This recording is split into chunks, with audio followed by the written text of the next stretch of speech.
Hello and welcome to another edition of Mailbag.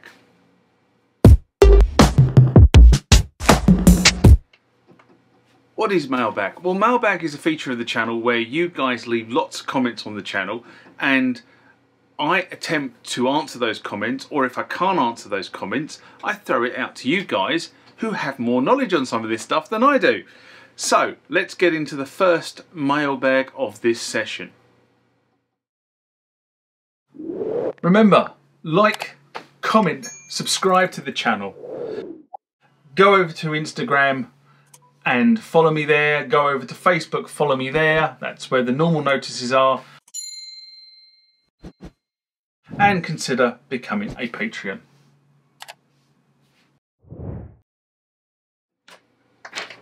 Clonk, clonk, bang, bang. I've just dropped my clapperboard on the floor, so I'll pick it up once I finish recording this segment.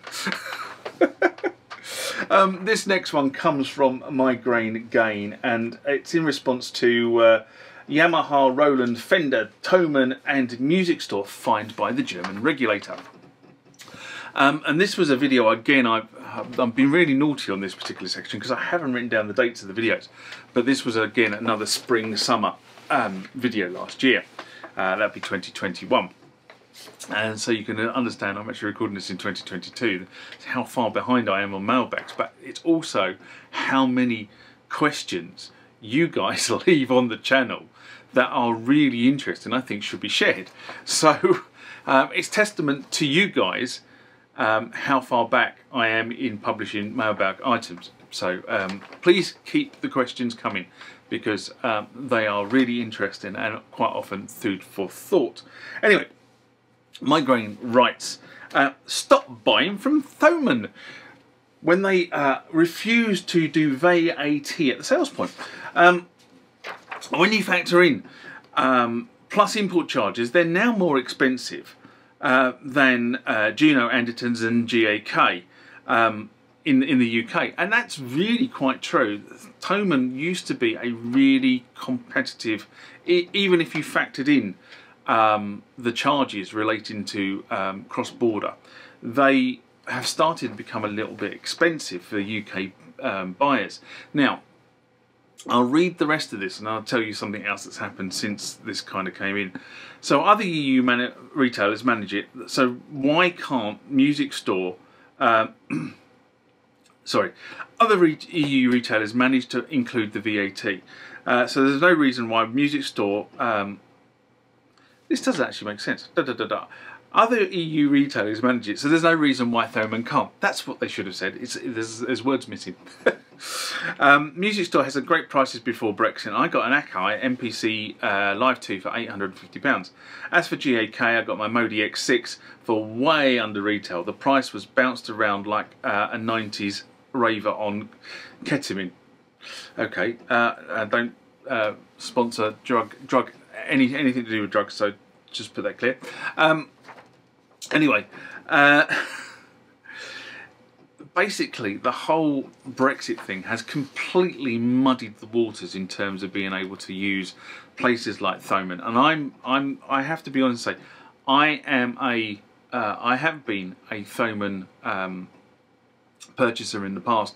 I know there's the local places in the UK, but sometimes you can't get stuff in the UK that you can get from Thomann. Thomann have a much wider range of synth pieces and accessories than the local places in the UK. Now I use Andertons in Guildford is kind of my normal go-to place, and if they haven't got it, I normally use Absolute in Bournemouth. There's a couple of two really big suppliers in the south of England. But Thomann carried a much more extensive range of stuff. So yes, they all carry the main synths, but it's all the accessories, and that's what Thomann were really, really good for. But the whole Brexit thing has completely mucked it up. The first thing that happened is that the European countries, or the suppliers in the European countries, weren't putting VAT on their prices. So it made their prices look artificially low. And then the VAT wasn't being added into the charge when you hit the checkout. So you were thinking, I'm buying this thing for £1,000, not I'm buying this thing for £1,200 for argument's sake, because that would be 20% VAT on £1,000 piece of equipment.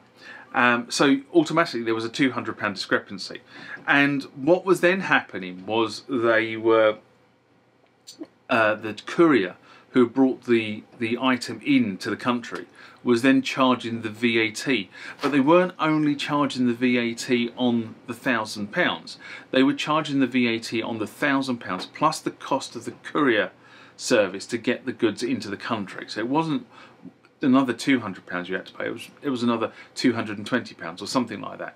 So it went up again. And then for the privilege of doing this, what they then did is they then charged you an admin fee of, you know, it was pretty minor, but it was another £10 or so. So you know, you weren't getting charged £200 plus free shipping. You were getting charged £200 plus the VAT on the shipping charge, plus the admin fee for charging you to £200. I had a situation where I ordered something before we came out, and it arrived after we came out of the European Union, and I had tremendous problems trying to actually settle it, because I bought and paid for the goods before, and then technically I shouldn't have been charged, but I was. It wasn't a lot of money, but it took me ages. So there you go. That's kind of a problem with where we are now. I need to probably make a statement here that Thomann have set up a UK subsidiary, which now means that if you go to their website and you buy something and you say you're in the UK, they will now charge you VAT as if it was a UK sale, because it's being sold through their UK subsidiary. The fact that they actually distribute it from their German warehouse is kind of irrelevant, because the sale has been made in the UK, and therefore they kind of sorted this out. But not all manufacturers in the EU, sorry, retailers in the EU have done the same. So you just kind of really need to be careful. So Thomann once again becomes a viable option, but with you do need to be careful on price comparisons. Just make sure that you are comparing apples with apples, not apples with oranges. Anyway, it is a shame that this has gone on, because I have to be honest and say, having dealt with Thomann for a number of years, their customer service is absolutely excellent. I've never had problems where something has gone wrong and you get in touch with their customer service and within 24 to 48 hours it's rectified. They have been brilliant. I mean, that's just German service for you. But you know, it's a shame that the whole Brexit thing came in and it's kind of muddied their name. Hey ho.